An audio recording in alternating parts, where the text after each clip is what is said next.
Hello and welcome to Odds on Premier League match day 37, penultimate match day. Still, we don't know the champions, although, of course, Arsenal are closer to clinch the title. We don't know the third team going to the championship. And this week also, on Saturday, we have the FA Cup final. Tom Rennie, plenty of things going around. How are you? I'm doing all right. I've spent the entire week being annoyed at VAR, so I'm hoping this show, as it usually does, brings me back to my normal sunny disposition. Yeah, I guess also Hearts fans in Scotland are not happy because of VAR and Celtic winning yesterday, but also West Ham fans or Man City fans. But I think it was a fall. But we will talk about that. Oh, don't do it. It was a fall. You cannot do this to the goalkeeper. Let's go with the show. Tell me in the comments if it was the right decision or not. Let's go on now with the show.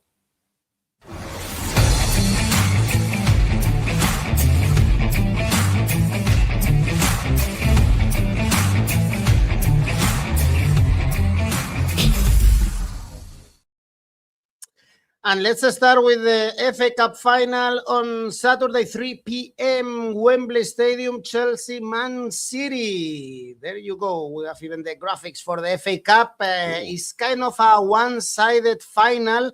If we check the odds, if we check the bookmakers, of course, Man City, super favorites, 1.74, basically, because Chelsea, they've been crap in the last 2 months in the Premier League, even in the Champions League. They didn't compete against PSG, especially in the second leg. It's only one win in the last 6 games. New manager, as we all know. 7 winless games in the Premier League for Chelsea. But it's true also, Tom, that this club has something else when it comes to finals. We know that they are able to surprise us. And I guess all Chelsea fans are hopeful because of that. Because historically, this team delivers when it matters, when they come to the finals.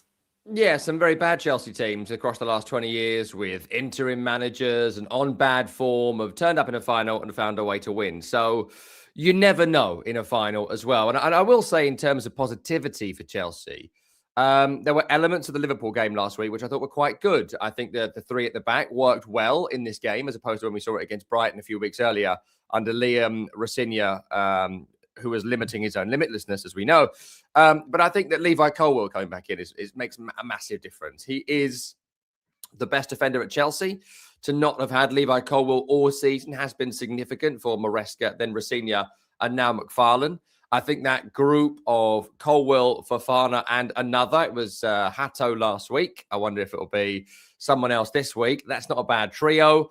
And when you add that and you look around this team and you see Caicedo and you see Enzo and you see Palmer, look, none of them are in a particularly great run of form, bar Enzo Fernandez, who I think has been consistently good when available.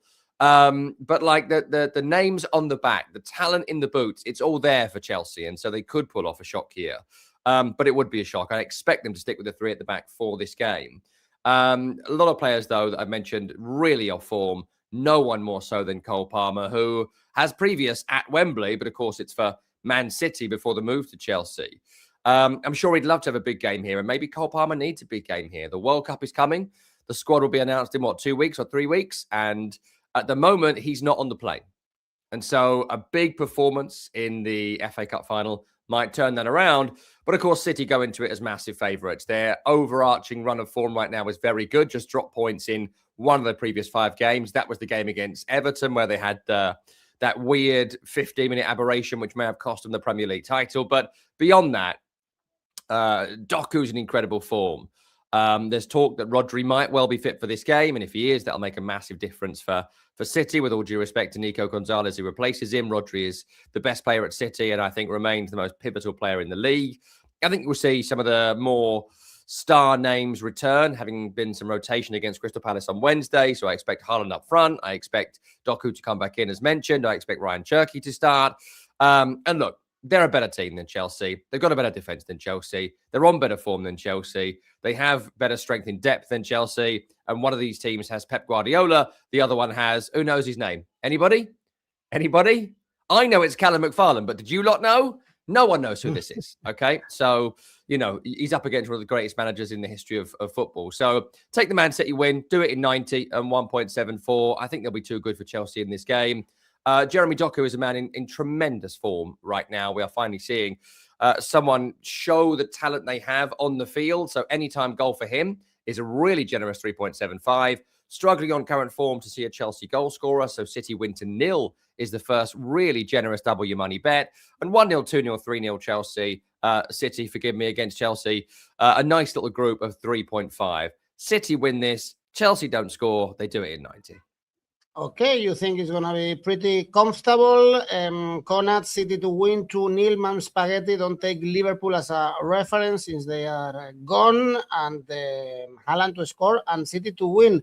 For Okakbare, really recently we saw Man City smashing Chelsea at Stamford Bridge. Was an easy win, 3-0. And we can check also AI, our AI smart bet. And here we have over 2.5 goals. The Oddspedia AI thinks we are going to see goals with both teams to score. In this case, goals in both ends. Well, Man City, super favorites if you are Chelsea fan, as I said before, just because they deliver in finals. But the normal thing would be Man City lifting the FA Cup. Let's switch into the Premier League because we have plenty of things to tell you. Let's start in this match day 37 on Friday. We have Aston Villa, Liverpool, Aston Villa preparing the Europa League final. That's why this game is played on Friday. Remember, they are playing the following Wednesday against Freiburg. They've been really bad in the Premier League. They couldn't beat even Burnley. It's only 1 point in the last 3 Premier League games, and the 5th spot is not yet taken. Is not done because they are only 4 points away from Bournemouth. The same can be said about Liverpool. So there is an open door for Bournemouth to take the 5th spot. Also Liverpool, as our friend Man Spaghetti was saying, they've been pretty poor in the last few weeks. Once again, Tom, this one is very tricky. It's difficult to trust any of these teams. Yeah, it's a nasty game. It's a nasty game to predict, and I think all results are possible. I mean, starting with Aston Villa, of course, they have the game against Freiburg on the Wednesday, as you mentioned, and so there will be one eye on that. But I do think that if you go back to Tottenham a few weeks ago, when Villa really threw that result in, and they were so poor, and it didn't really help them in terms of their hopes of qualifying for Champions League from the league this season. I think they will need a sort of Forest at Chelsea-like performance here. I think there are so many players at Villa that had a really good second leg in the semi-final against Nottingham Forest, but they're all out of form. There's so many of these guys that are not in form right now. Morgan Rogers has fallen off a cliff in the second half of this season. Another sidebar on that, of course, is the World Cup conversation we had about Cole Palmer. Morgan Rogers now, I don't think is a definite to get on the plane either. And so we could do with a big performance from him, or Villa could. I think that there's Ollie Watkins has played himself back into form in recent weeks, which I think is a pivotal thing for him. But maybe there's a chance for Tammy Abraham from the start and Watkins comes on to replace him. There's just a load of guys here that I think could do with a good 90 minutes. It's been moved back to Friday. That gives them a couple of days of rest, a couple of days of travel, get ready for that final. I think there's guys that need rhythm going into Freiburg. I think there's players that Unai Emery will look at and say, I don't know whether I'll start Martin or I'll start Digne. So go out and prove to me you should play in the Europa League final on Wednesday. So I think we'll see a different Villa from the one we saw against Tottenham. I think moving the game back to Friday should help that, giving them extra preparation time and a full Saturday of rest before getting ready for the Freiburg game. And that means I might just shade for Villa in this game. The other element is that Liverpool are just so poor at this moment in time. I think a long season, an arduous season, an emotional season, a controversial season, an injury-ravaged season that's just caught up on all these players. Cody Gakpo is not a striker. He's not a central striker. There is currently no presence up front for Liverpool in the absence of Alexander Isak. He remains a shadow of his former self, and we hope he comes back to something like that. But injuries of finished players before, maybe it'll happen again. I hope not. And to not have Ekitike as well means there's no presence up front. On the wings, there's no Salah, and Gakpo's not over there. The only winger of quality for Liverpool right now is 17-year-old Rio Ngamoa, But as we saw last week, Arne Slot is keen to withdraw him in like the 70th minute or so of games. So maybe don't start him and have him at the end as opposed to start him and take him off when you need him. It is more what I would do. And then like McAllister was getting about and Gravenberch was getting about, but it's evident they need a central midfielder next season who can actually put a tackle in, a 𝗗𝗏𝗦𝗖𝗟𝗓, a Rodri style player. Just all those issues, you know, they're going through the motions right now, Liverpool. And I think that we'll see another performance that has some good moments. We'll see some spells that have indifference. There's no real bench to speak of for Liverpool right now.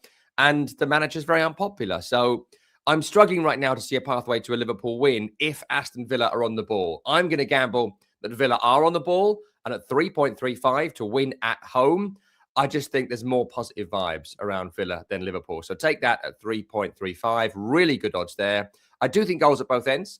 Both teams have shown in recent weeks a capability to score. It's happened in all four of Liverpool's last four. Happened last week for Villa against Burnley and, of course, against Spurs before that as well. So both teams to score at 1.44. Add that to your favourite.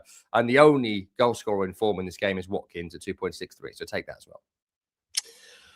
Well, our AI is going for a double chance for Aston Villa. The odds are very good, 1.68, since they are the underdog for this game. It has to be a disaster, actually, for Aston Villa not to qualify for the Champions League, because Bournemouth, they need to win both games against Man City and Nottingham Forest. Not easy.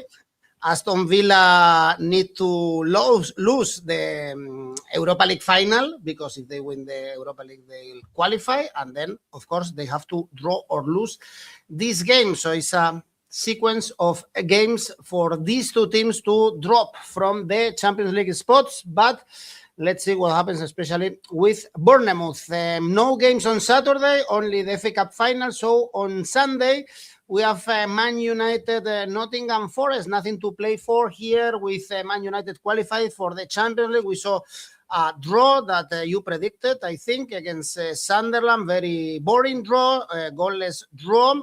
This is the last game for Casemiro, for instance, at Old Trafford. And Nottingham Forest, now they can be relaxed. They are safe. It's been a tough season. So, I'm sorry for them, because they cannot play the Europa League final after losing in Villa Park, but at least, Tom, with 2 games to go, they are safe, and this is a lot to say after 4 managers in this Premier League. Yeah, and them and Leeds both basically went on title-winning form to stay safe in the Premier League this season. So congratulations to what Vitor Pereira has done, and I look forward to their next manager coming in August. Look, let's start with Man United. You mentioned the keyword there, Casemiro. Him not being available last week was the difference maker. He is the best player at Manchester United. Carrick and the management team there have found a rich vein of form from Casemiro. Maybe it's because he's leaving the club. Maybe it's because of the formation change. Maybe it's because, I don't know, put someone next to him who can run, Ruben, if you're listening. And that partnership between him and Mainoo with Bruno Fernandes in front is a really good trio. You saw without him last week, Mason Mount's not a central midfielder. They don't really have a particularly deep squad, Man United. It's been put together really poorly as a big collective. There'll need to be big investment in the summer, but losing Casemiro, I think, is a really, really big one. He's a huge threat at set pieces, scored plenty of goals this season, and has helped that midfield to tick over as well. So his availability or otherwise would inform my pick here. I'm led to believe he should be fit, so that'll make a difference to my bet. Bruno Fernandes has been fantastic. I think Maguire and Martinez coming back together again has made a big difference for them defensively. But look, cruising to Champions League qualification, as we know already. Michael Carrick set to get the job. A summer of big investment and a lot of positive vibes around Manchester United. And in terms of Forest, I mean, what a long, arduous battle of a season. It's now finally over. It's their first dead rubber, I think, of the entire season. And I expect them to play as such. There are players here that have put in incredible effort across the campaign, from Elliot Anderson, who might well be in the Man United midfield next season, from Milenkovic, who's held the defence together, from Nico Williams, who's played in all sorts of positions and been fantastic. But I think there'll be rotation. I think there'll be a bit of a collective exhale from Nottingham Forest. That may well give us a freedom of performance, but with no Morgan Gibbs-White, and they simply cannot risk Morgan Gibbs-White with that horrific scar he's got on his face. We spoke about number 10s already on the show. If it's Palmer, Rodgers, or Gibbs-White, it's Gibbs-White, and it's not even close. in terms of England number 10s in the summer. 13 goals in the Premier League. He's carried this team on his back, 4 assists on top. Can't play here. Without him, Forest are half a team. He is an outstanding, to my mind, £100 million player. And without him, I just can't see a pathway to Forest winning this. So take the Man U win, 1.66, not amazing. I think there'll be goals here. I think there'll be a freedom to this game, and I wouldn't be surprised to see both teams score. So certainly look at both teams to score, but I'd look at Man U win and over 2.5 goals in this game. I think that's a really nice little bet at just under double your money. And as ever with Man United, Bruno Fernandes still needs one to equal that all-time Premier League assist record. The trouble is, I've been saying that for 3 weeks, and he stopped doing it. So it is sort of my fault. But take it again. Bruno Fernandes to score or assist, 1.67. Maybe take the assist on its own, which brings it up a bit further. Okay, David, going for the same tip. Man United on over 2.5 goals and Casemiro, goal or assist. Okakpare, 1x, and Konats looks like happy for Carrick to get the job, to get the Man United position. Next game is Brentford Crystal Palace. This one is important for Brentford, still with options to grab the 7th spot and going to Europe. They lost to Man City, but before that beat West Ham at home. For Crystal Palace, Tom, I guess this is the final training before the Conference League final against Rayo Vallecano, because the following week, I can imagine they are going to rest all the players. No wins in the last 4 Premier League games, just thinking in this European trophy. Yeah, that Rayo Vallecano game on the 27th, as you say, after the Arsenal game. So, look, they ain't going to risk anyone here. They ain't going to risk anyone against Arsenal. And they've actually been pretty awful in the league for a little while now, Crystal Palace. If this season was to run on for 5 more weeks, 8 more weeks, I think they're a team that could be in some serious trouble. They are over with the Oliver Glasner era. Several of these players are probably going to move on. I think they still are struggling to attract a new manager. It ain't going to be Andoni Iraola, despite, I feel, Ariola's people putting that out there. So another offer comes in for the Bournemouth manager. That's just my opinion, but just feels true because he ain't going from Bournemouth to Palace. I mean, that's wild. So a lot of guys here will need replacing. A big summer coming up for a new manager. I think Palace might really struggle next season, and I think they've really struggled second half of this season. And I can't see them getting anything from this game. Why on earth would they? Why would they put massive effort in? Why would Mateta take that extra sprint? Why would Brennan Johnson or whomever, 𝗗𝗓𝗦𝗓, who's been brilliant this season, all told? I think 20 goals in all competitions for 𝗗𝗓𝗓 this season. Why would they do it? They absolutely shouldn't. And so I expect heavy rotation. Anyone even with a slight injury will not play in this game.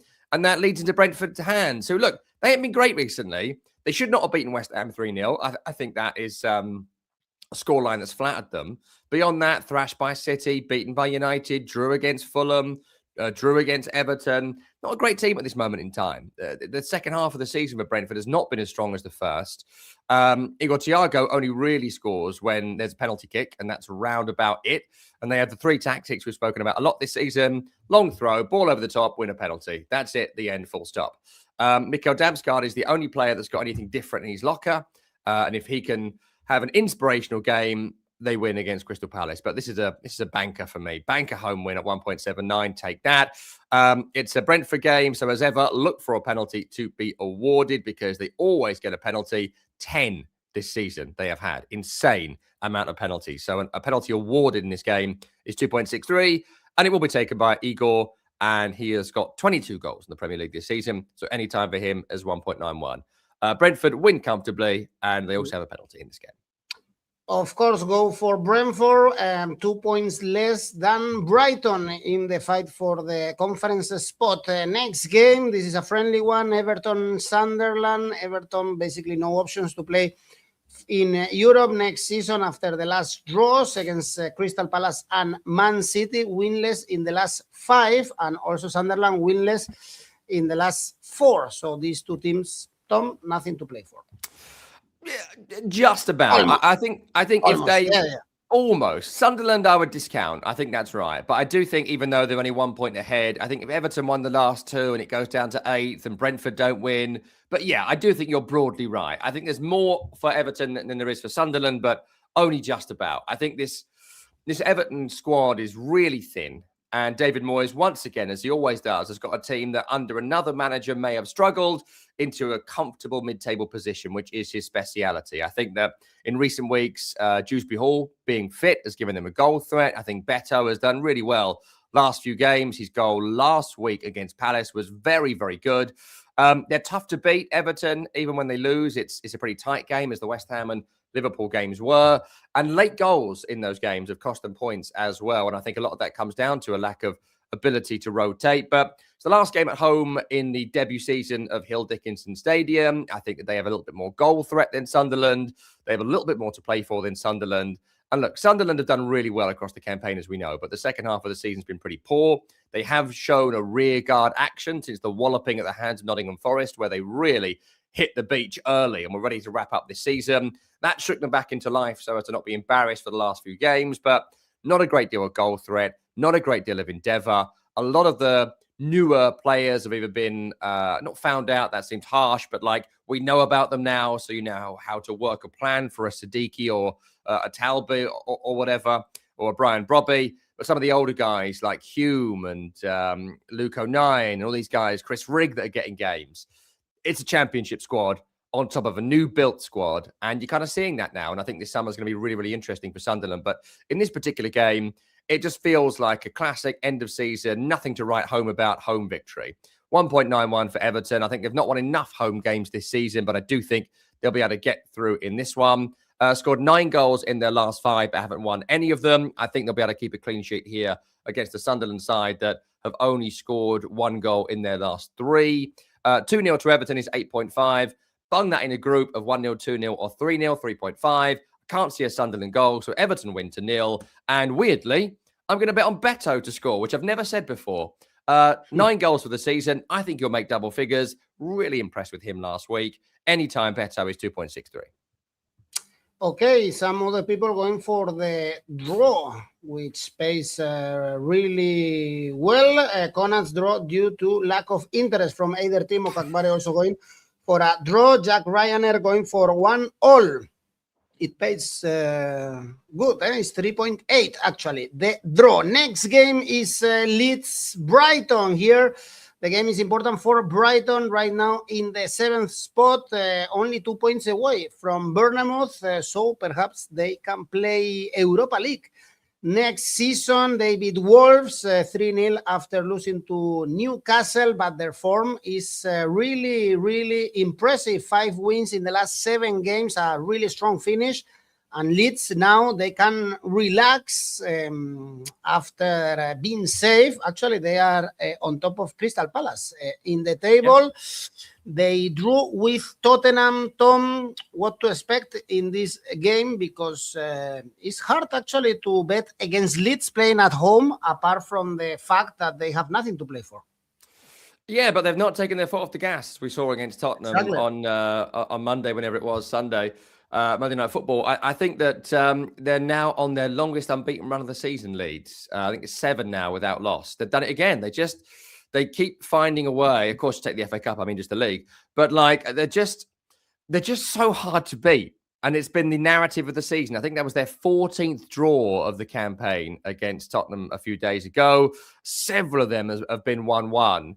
They don't dare too much. They don't risk too much. They don't threaten too much, but they are always in the game. If you have got 3 points against Leeds United this season, you have had to work for it. You've had to metaphorically and sometimes literally bleed for it against them.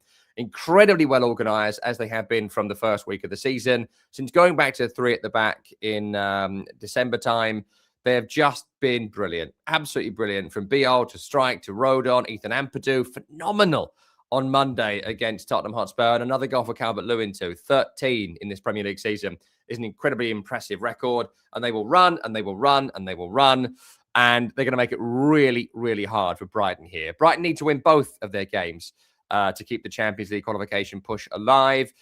They beat Wolves last week 3-0, as we predicted. I was annoyed because I said 3-0. I said the group bet, but I also went for 5. It should have been 5. I had my money on 5-0 last week, and it could have been 5-0 in the first 20 minutes because Wolves are so bad. But they've got great goal threat. They've scored in all of their last 5 games. Brighton, I expect them to score again here. Jack Hinshaw would have scored 3 in 3, sitting in behind Danny Welbeck or Jorginho Rutter at different times. A lot of players coming to form at the right moment for Brighton. The manager has signed a new contract, a good vibe about them. This may well be the best game of the weekend. I think it's going to be a really, really good game because Brighton are a good football team and they will go for the win. Leeds United, almost impossible to beat this season. And they will be super up for a final home game victory against Brighton. So basically, it screams draw. 3.7 is the draw. 14 draws for Leeds this season. For Brighton, 11 draws across the campaign. Absolutely screams it from the rooftops. And when it's a draw with Leeds, what's the score normally? Say it with me, everyone. 1-1. 1-1 is 7. And it's been one of the safest sort of long shot bets of the season when it comes to doing correct scores. A couple of individuals I mentioned already. Jack Hinshaw, 3 in 3. Anytime goal for him is 4.5. Dominic Calvert-Lewin, anytime goal for him, 2.88. Okay, Leeds very close to beat Tottenham even in the last minute. Last Monday, hard to split, but Brighton to win. Konats is telling us, David with the popcorn, Farke versus Hurtzeler. Brighton should win here, but Leeds at home are on fire. Great season for Leeds because the bookies at the start of the season, they saw them in the championship. So they beat the bookies and they are having a really, really strong finish. Next game, this one also a friendly game. Wolves, Fulham. Still mathematically, Fulham could go to Europe, but we know they just don't want to go to Europe. They didn't want to challenge also for the FA Cup when they could. Fulham lost to Bournemouth and to Arsenal in the last 2 games, only 1 win in the last 5. And well, Wolves going down. The only thing for Wolves is winning and not get the last spot in the standings, if that matters. That I don't think. I mean, it'll matter to them, I guess, in terms of this weekend. I mean, if they were to win this one and get a draw and Burnley lose 2, I mean, yeah, there could be a goal difference for him this weekend as well. But sure, I'm not going to pretend that I care a jot about that. I'm sure it'd be good to finish 19th and 20th. But in the end, it's immaterial. Relegation is relegation. They're an awful team. They've been awful across the season beyond that little burst of form where they beat West Ham, Villa and Liverpool. Huge rotation required. And last week, the manager, Rob Edwards, said, have I not been clear about this? A lot of these players need to go, or words to that effect. So bad times, awful season. And the only reason for any hope here is that Fulham have been just dreadful in recent weeks. Like, just whenever, to your point, there's an opportunity for Fulham to do something interesting, qualify for Europe or win a big cup game or whatever, they never do.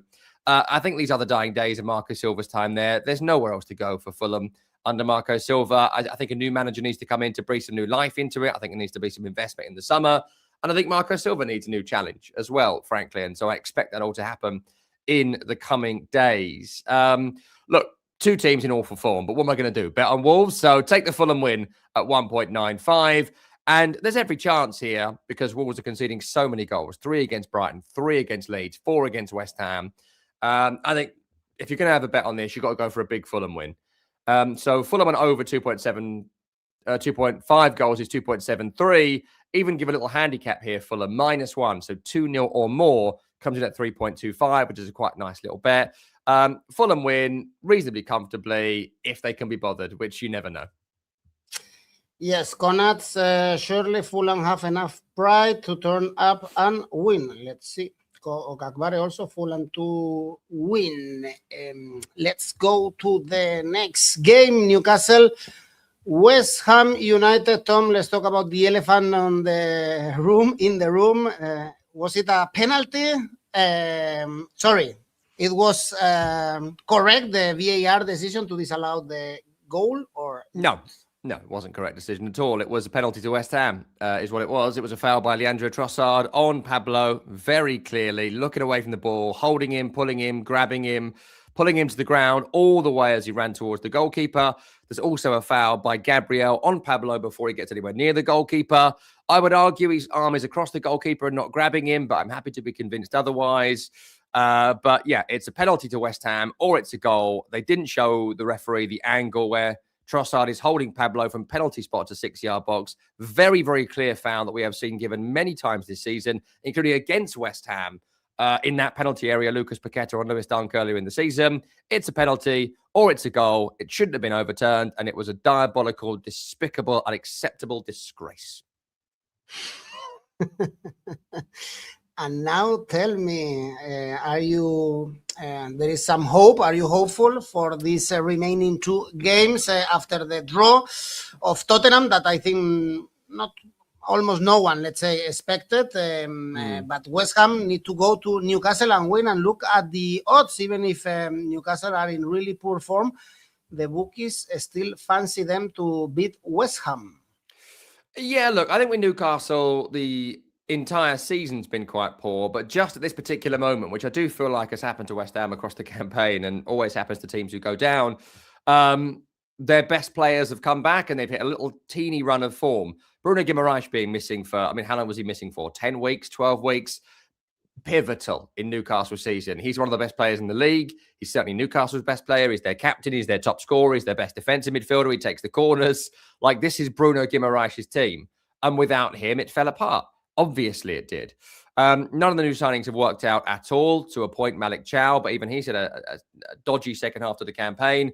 And it's interesting that Eddie Howe has looked at 𝗗𝗜𝗦𝗟𝗑 and Jacob Murphy and just some of these other guys at the back end of the season. He's gone back to old reliables, people he can trust, or people who'll just put the effort in after a really bumpy run of form, including losses against Crystal Palace and Bournemouth and the loss against Arsenal as well. So, look, I think this game favours Newcastle in terms of players coming back to fitness. It's their final game of the season and their best players are back. But you never know with West Ham. They should have got something at Brentford. The 3-0 scoreline totally flattered Brentford. But then that first goal in Nuno teams is always so important.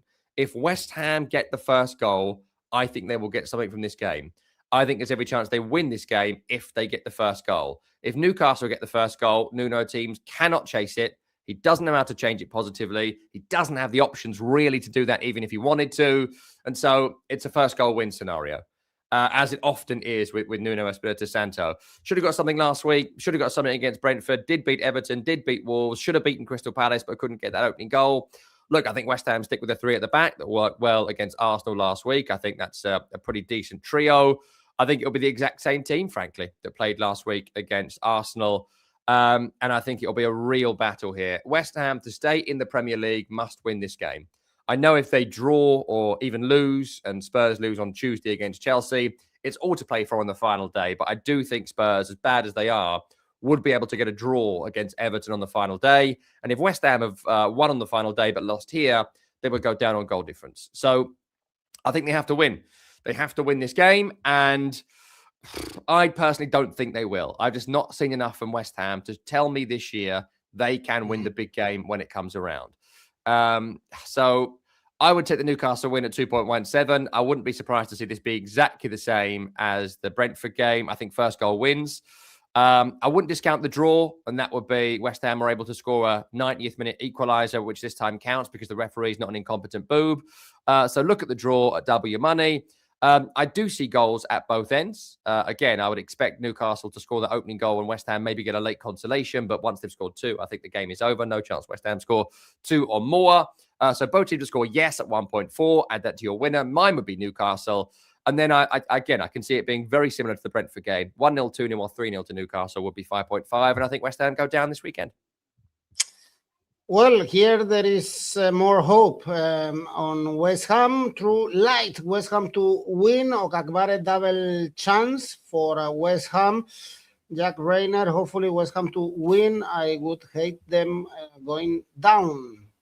And Connacht's also West Ham to restore justice to the league. Let's see if they can win at least and go to the final day with the options. For Monday, we have Arsenal. Burnley is almost there for Arsenal. Remember, the final day is against Crystal Palace. This should be an easy win. Look at these odds, 1.12. Burnley, well, it's true that they drew the previous week, but they've been gone for a while, Tom, and the tricky game was against West Ham. It happened what happened there. So it's almost done. I guess if you are a Man City fan, you have hope in Crystal Palace, but even that, I'm not sure about the Bournemouth Man City later on Tuesday. So how do you see this one? Should be an easy 1-3-0, 4-0 for Arsenal cruising, right? Yeah, they'll cruise this. I mean, Burnley are very poor. They're a very, very poor team, are long since relegated. I mean, it was great the way they put a bit of a fight up against Villa last week, and I think Zian Fleming was going to move back to the Premier League if he wanted one, but they're going to get battered here. The Arsenal second team could batter them. I expect a decent amount of rotation. There'll be good vibes at Arsenal as well, following the despicable daylight robbery of last week's win against West Ham. A couple of players who got injured. Ben White missing is a blow. It'll be Mosquera, I guess, would come in for him here. But look, they can even rotate here. Maybe Odegaard starts and Eze comes on. Maybe 𝗗𝗚𝗦𝗖𝗟𝗔𝗜𝗠𝗏 starts and Havertz comes on. Burnley are just so poor, and they'll beat them quite comfortably. I mean, let's not waste our time, right? But Arsenal win at 1.12 is not great. No chance of a Burnley goal here against this Arsenal defence. So Arsenal win to 0 is 1.62. I've done that pretty much every week this season. Came off last week. Came off the week before against Fulham. Came off a couple of weeks earlier against Newcastle. So take it again. It keeps coming in. If it keeps coming in, keep betting on it. Arsenal win to 0 at 1.62. I don't think they'll win by exactly 1 this week, though, which, again, came off for us again last week. Just. So look at 1-0, 2-0, or 3-0 as a group bet at 2.63. And I actually wouldn't discount here. Great vibes at Arsenal. They know they got away with that last week, no matter how many, Arsenal fan media accounts lie to themselves and pretend they didn't. They massively got away with that. And I think there'll be it's swung in our favour vibe. So 5-0 is 12.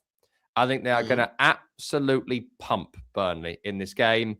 And they'll feel they've got the job done. And by the time they play again against Crystal Palace, they might have done. Yeah, it should be a party at the Emirates before the Champions League final, before the final day, and perhaps they can be crowned champions on Tuesday because Man City have a tricky game. We are going to analyze also these two games, Bournemouth, Man City, and this is a very, very tough game for the citizens. We just got the odds. Man City to win is 1.7. Bournemouth to win 4.5 and the draw 4.3. And remember, Bournemouth, they have the longest unbeaten run in this Premier League. They are in great form. They are also fighting for the Champions League, for Europe, 4 wins and 1 draw in the last game. So after the FA Cup final, Tom, if Arsenal win the game, that we expect to do so, this is a very tough test for Man City to keep pushing until the final day. Yeah, look, this is a horrible game for Man City. It's a great game for Arsenal. It's a fun one for Bournemouth, who, as you say, are on this massive unbeaten run. I do wonder how much Andoni Iraola is regretting announcing his departure, being that an offer from a big club has not been forthcoming and 𝗂𝗏𝗏 has gone to Athletic Club. But anyway, that's a conversation for the summer, depending on where he ends up going. Really tough to beat, not conceding many goals, scoring through Junior Krupi, and Ryan was brilliant against Fulham, I thought, last week. Another player they've found from their brilliant scouting and development network. What a horrible game. These odds are insane. 4.53 for a Bournemouth win is well worth a punt here, considering that they've beaten 4 of their last 5, including victory over Arsenal at Emirates Stadium. So well worth a punt. In terms of City, we talked about them earlier on. Depending on the FA Cup final and who's injured, I think there will be some rotation. I wouldn't imagine if Rodri played in the FA Cup, he will play in this one. And no Rodri makes it even tougher for Manchester City in a game like this. So, look, I would take the Bournemouth win at 4.53 and look at Krupi or Ryan to score. If you're looking at City, as ever, stick with Jeremy Doku as your star man at this moment in time. But frankly, it screams draw, this game at 4.42. Bournemouth have drawn 16 games this season. City have drawn 8. They haven't been amazing in kind of away games across the campaign. Drew recently with Everton 3-3 from that comfortable winning position. Wouldn't be surprised for this game to be similar. 1-1, 2-2, 3-3. A draw that all but hands Arsenal the title. City to win and both teams to score for 𝗗𝗚𝗏𝗏𝗏𝗏. Very tricky game. Again, Arsenal could be crowned champions on Tuesday. And also on Tuesday, we have Chelsea-Tottenham after the FA Cup final. Another game for Chelsea. If they lose, as we expect, I don't know the atmosphere at the Stamford Bridge, because the season has been really, really poor, and especially at home. They've been pitiful, and now they host Tottenham. Tom, we thought Tottenham were going to be way better against Leeds after the game in Villa Park, but they were this close even to lose that game, and now the bookies place them as big underdogs, actually, to go to Stamford Bridge, even if every team is going to West London and winning. What is your prediction for this game? Well, look, I think Tottenham are still not a good team, and I think that is reflected in the odds here. But neither are Chelsea. They lost 3 of the last 4 home Premier League matches. My only element here, and again, we don't know what's happened with them at the weekend, but I think if Chelsea didn't go all out to beat Tottenham in this game, I think there'd be riots. I think there'd be actual riots. The fan base already hate the owners, and they don't know who the manager is, and we don't know what's happened in the FA Cup final right now. But if they are the team that roll over for Tottenham, Chelsea, in the same way that Villa did a couple of weeks ago, I think people might rip the seats out of where they're standing and throw them on the pitch. This needs to be all-out assault on Tottenham from Chelsea. Otherwise, I think there'd be just, who knows what would happen in the stands. They expect them to beat Tottenham, and they expect them to treat it like a cup final. And they also have an incredible home record against Tottenham as well. Look, I analysed them a bit earlier on, so I'll keep that analysis as the same. In terms of Tottenham, I think that offensively, there's not a great deal there, and we've seen that in recent weeks. There's not a great deal of creativity in the players behind Richarlison. There's not a great deal of attacking threat. I think De Zerbi has come in and got them right back to the very basics of football. Don't get beat, don't get beat, don't get beat. And that has led them to some pretty decent results. Though, to be fair, if it was any other team in the Premier League away, apart from Aston Villa in that game, I'm not sure they would have won it. And I think this game, if they were to score 1, I think they would not be able to hold out. To win against Chelsea, they've got to score at least 2, and I'm struggling to see 2 goal scorers here. So, screams draw for me at 3.88. I would probably just shade for Chelsea at a really generous 2.20, even because in the end, they're still better than Spurs and have been better than Spurs this season despite the issues. But Chelsea to win or a draw, screams 1-1, and I think it's all down to whether West Ham have beat Newcastle or not a couple of days previous. If Newcastle have won, I think it's kind of irrelevant, to be honest. But if West Ham have won, a very nervy Tottenham might go on to lose. So that's what I'd be looking at here, but we're still a long way off. Connacht, Spurs are on a run, should win. Well, a very short run, back-to-back wins, suffering against Wolves and then dropping points at home against Leeds. True light going for both teams to score. Another comment here going for cards. 𝗗𝗜𝗦𝗖𝗟𝗔𝗜𝗍 going for a draw, 1-1. Well, Tom, this is our penultimate video in the Premier League. Really interesting, long season. Still, guys, you have your chance to participate in our tipster competitions before we go. There you can check the standings, you can win money, and it's completely free. So try it out, and also check out Rivals, where you can create your tipster league. Well, Tom, your safe bet? It keeps on coming in, so let's make it the safe bet. Arsenal beat Burnley, but they beat them to 0. Arsenal win to 0 against Burnley, 1.67. And the Aka? Nice little double this week. I think Man City will win the FA Cup in 90 minutes against Chelsea. You add that to Aston Villa to beat Liverpool on the Friday. A quite wild 4.79. That's worth a punt. Yeah, very, very high odds. Okay, thank you, guys. Thank you, Tom. See you next week for our final day. Bye-bye.